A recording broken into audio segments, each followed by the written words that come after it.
Good morning students. आज हम फिर से इसी कड़ी में आगे बढ़ते हुए क्लास 10th मैथ्स और हमारी प्रश्नावली 3.3 चल रही है।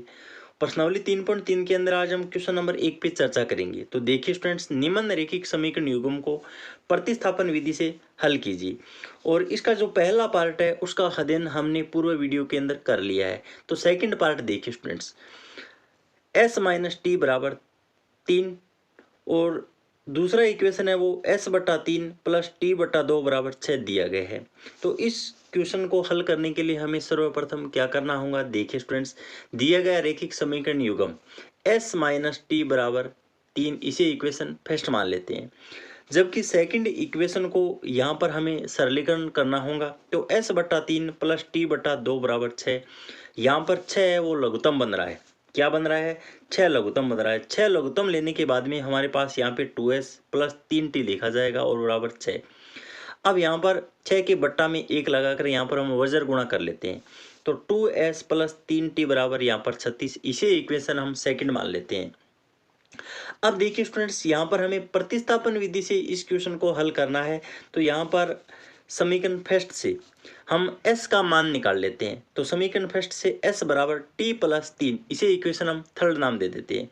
और अब जो हमने s का मान निकाला है वह मान समीकरण 2 में हम पुट कर देंगे। तो यहाँ पर देखिए स्टूडेंट्स, 2s प्लस 3t बराबर 36, तो यहाँ पर हम 2 का तो 2 लिख देंगे और s का मान अभी हमने निकाला है t प्लस 3, यहाँ पर पुट कर देंगे, प्लस 3t और बराबर 36। अब इसको यहाँ पर आगे सरलीकरण कर लेते हैं। तो यहाँ पर 2t प्लस 6 और प्लस 3t बराबर 36, तो यहाँ पर 5t बराबर 36 माइनस 6। तो इस प्रकार हमारे पास t का जो मान है वो 6 निकल कर आ जाएगा। t के इस मान को समीकरण 3 के अंदर हम पुट कर देंगे, s बराबर t प्लस 3। तो s बराबर 6 प्लस 3, यहाँ पर s का मान है वो 9 निकल कर आ जाएगा। अब देखिए स्टूडेंट्स, यहाँ पर हम उत्तर की जांच भी कर सकते हैं कि हमने जो मान निकाले हैं वो सही है या गलत है। तो यहाँ पर देखिए स्टूडेंट्स, s माइनस टी बराबर 3 प्राप्त होना चाहिए हमारे पास। तो s का मान अभी हमने निकाला है 9 है, जबकि t का मान है वो 6 है। तो 9 में से जब हम 6 घटाते हैं तो हमारे पास 3 मान बचता है, 3 बराबर 3, जो कि अपने आप में क्या है, सत्य है। तो इस उसके बाद में आगे देखिए स्टूडेंट्स, पार्ट नंबर 3, हमें यहाँ पे 3x माइनस वाई बराबर 3, यहाँ पे पहला इक्वेशन दिया गया है, जबकि 9x माइनस 3y बराबर 9, ये सेकंड इक्वेशन दिया गया है।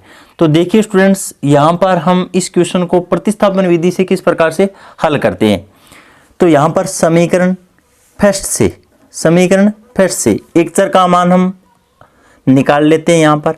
तो देखिए 3x माइनस वाई बराबर 3, यहाँ पर माइनस वाई बराबर, यहाँ पर देखिए स्टूडेंट्स 3 माइनस 3x, और यहाँ पर y बराबर 3x माइनस 3, और इसे इक्वेशन थर्ड मान लेते हैं। तो समीकरण 3 की सहायता से y का जो मान है वो समीकरण सेकंड में रखने पे, तो देखिए स्टूडेंट्स यहाँ पे 9x माइनस 3, और यहाँ पर y का मान अभी हमने निकाला है यहाँ पे 3x माइनस 3 और बराबर 9। अब इसको यहाँ पर आगे सरलीकरण कर लेते हैं, 9x माइनस 9x और प्लस 9 और बराबर 9। यहाँ पर 9x और 9x प्लस और माइनस के अंदर है, इसलिए हम इसको काट देते हैं यहाँ पे। तो देखिए स्टूडेंट्स, 9 के बराबर 9 मान आ रहा है। तो यहाँ पर हमारे पास कोई भी एक चर का मान प्राप्त नहीं हुआ है। तो यहाँ पर देखिए स्टूडेंट्स, 9 के बराबर 9 आना, जो कि अपने आप में सत्य ज़रूर है, लेकिन यहाँ पर कोई भी चर वैल्यू का मान नहीं निकल रहा है। तो यहाँ से समीकरण फर्स्ट और सेकंड को देखने से हमें पता लग रहा है कि समीकरण सेकंड के अंदर जमन ले लेते हैं तो इक्वेशन फर्स्ट है वो सेम बन रही है। तो यहाँ पर देखिए स्टूडेंट्स, हम कह सकते हैं यह कथन x के सभी मानों के लिए सत्य है।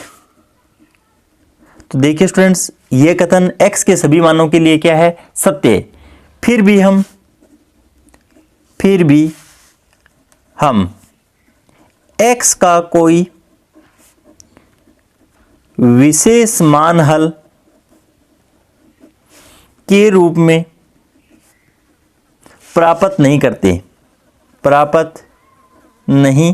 करते। इसलिए y का भी कोई मान प्राप्त नहीं कर सकते।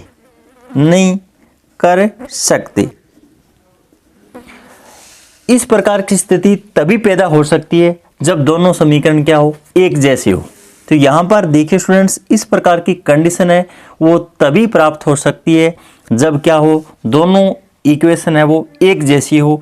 तो यहाँ पर हम कह सकते हैं अतः समीकरण फर्स्ट एंड सेकंड के अपरिमित रूप से अनेक हल है। तो यहाँ पर देखिए स्टूडेंट्स, समीकरण फर्स्ट और सेकंड के अपरिमित रूप से क्या है, अनेक हल है। तो यहाँ पर देखिए स्टूडेंट्स, समीकरण सेकंड के अंदर जब हम यहाँ पर 3 बाहर कॉमन लेते हैं तो देखिए 3x और -y और यहाँ पर 9 है। जब इसको यहाँ पर हम कैंसिल करते हैं तो देखिए स्टूडेंट्स 3 मान आएगा। तो यहाँ पे 3x -y और बराबर 3 जो कि इक्वेशन फर्स्ट है वो वापस बन रही है, सेम इक्वेशन है। तो यहाँ उसके बाद में देखिए स्टूडेंट्स, पार्ट नंबर 4 यहाँ पर हमें क्या दिया गया है, यहाँ पर हमें पहली इक्वेशन है वो क्या दी गई, देखिए स्टूडेंट्स 0.2x + 0.3y बराबर 1.3, इसे इक्वेशन हम फर्स्ट मान लेते हैं। और 0.4x + 0.5y बराबर 2.3, इसे इक्वेशन हम सेकंड मान लेते हैं। तो इस क्वेश्चन को करने के लिए सर्वप्रथम हमें यहाँ पर पॉइंट को हटाना होगा। और यहाँ पर देखिए स्टूडेंट्स, जब हम RHS साइड से देखते हैं तो यहाँ पर एक अंक के बाद में क्या है, पॉइंट है। तो यहाँ पर दोनों तरफ हम 10 का भाग लगा देते हैं। तो यहाँ पर देखिए स्टूडेंट्स, पॉइंट को हटाने के लिए हमें क्या करना होगा, यहाँ पे समीकरण फर्स्ट से पहले फर्स्ट को सॉल्व करते हैं। यहाँ पे 0.2x और प्लस 0.3y और बराबर 1.3। तो यहाँ पर जब हम 10 का भाग लगाएंगे तो देखिए स्टूडेंट्स 2/10x और प्लस 3/10y और यहाँ पे 13/10। उसके बाद में यहाँ पर 10 हम लघुत्तम ले लेते हैं और लघुत्तम लेके यहाँ पे देखिए स्टूडेंट्स 2x + 3y बराबर 13/10। 10 यहाँ पर कैंसिल हो रहा है तो यहाँ पर कैंसिल कर देते हैं। उसके बाद में समीकरण सेकंड से और समीकरण सेकंड हमें क्या दी गई, देखिए 0.4x + 0.5y बराबर 2.3।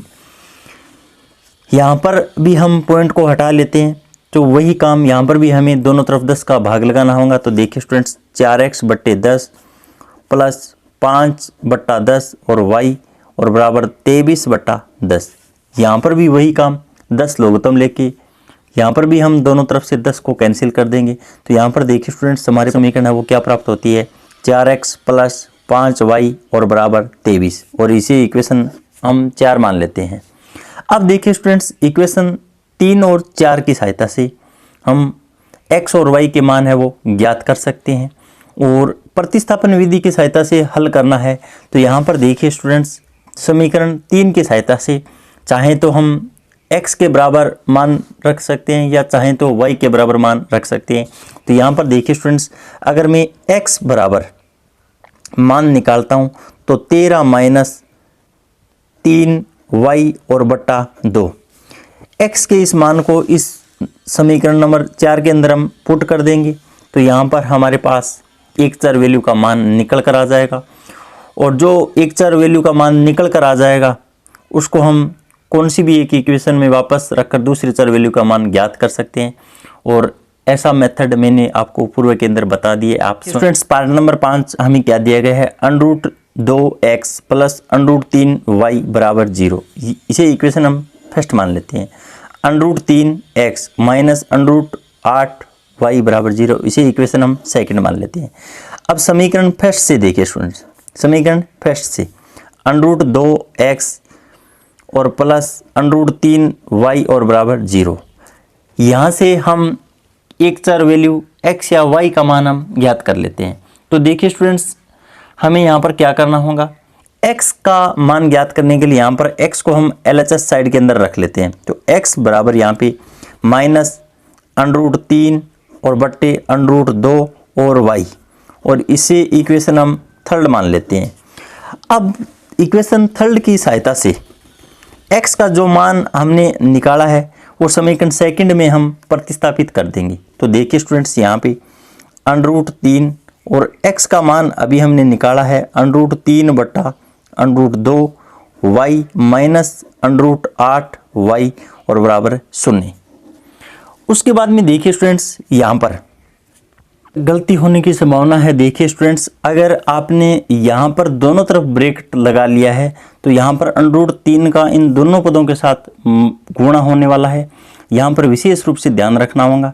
यहाँ पर देखिए स्टूडेंट्स, √3 का तो √3 हमने रख दिया और x की जगह हमें ये मान पुट करना है, माइनस का चिन्ह, और ये टर्म है वो तो अलग से ही है, तो यहाँ पर ब्रैकेट लगाने की कोई आवश्यकता नहीं है स्टूडेंट्स। तो उसके बाद में यहाँ पर इस पद का इस पद के साथ हम गुणा करवा देते हैं। तो √3 को √3 के साथ जब हम गुणा करते हैं तो शुद्ध 3 प्राप्त होता है। तो यहाँ पर माइनस चिन्ह पहले से है, तो 3 और बट्टे √2 y माइनस √8 और y बराबर 0। और यहाँ से देखिए स्टूडेंट्स, y है वो कॉमन बन रहा है। y को कॉमन लेने पे तो देखिए -3 बटा √2 माइनस √8 और बराबर 0। उसके बाद में यहाँ पर देखिए स्टूडेंट्स, y बराबर 0 है या फिर ये टर्म 0 के बराबर होंगी। इस टर्म को 0 के बराबर रखने से कोई औचित्य नहीं निकलता है या कोई अर्थहीन बात है ये तो यहाँ पर देखिए स्टूडेंट्स, y का मान हमें एक तो 0 प्राप्त हो गया है और y के इस मान को हम समीकरण थर्ड के अंदर अगर पुट कर देते हैं तो यहाँ पर देखिए स्टूडेंट्स, 0 मान पुट करने पे x का मान भी हमें 0 प्राप्त हो जाता है। तो यहाँ पर देखिए स्टूडेंट्स, अतः रेखिक समीकरण युग्म की हल है वो x बराबर भी 0 और y बराबर भी 0, दोनों मान है वो क्या है, 0 है। अतः इस प्रकार हमने क्वेश्चन नंबर 5 का भी हल जान लिया है।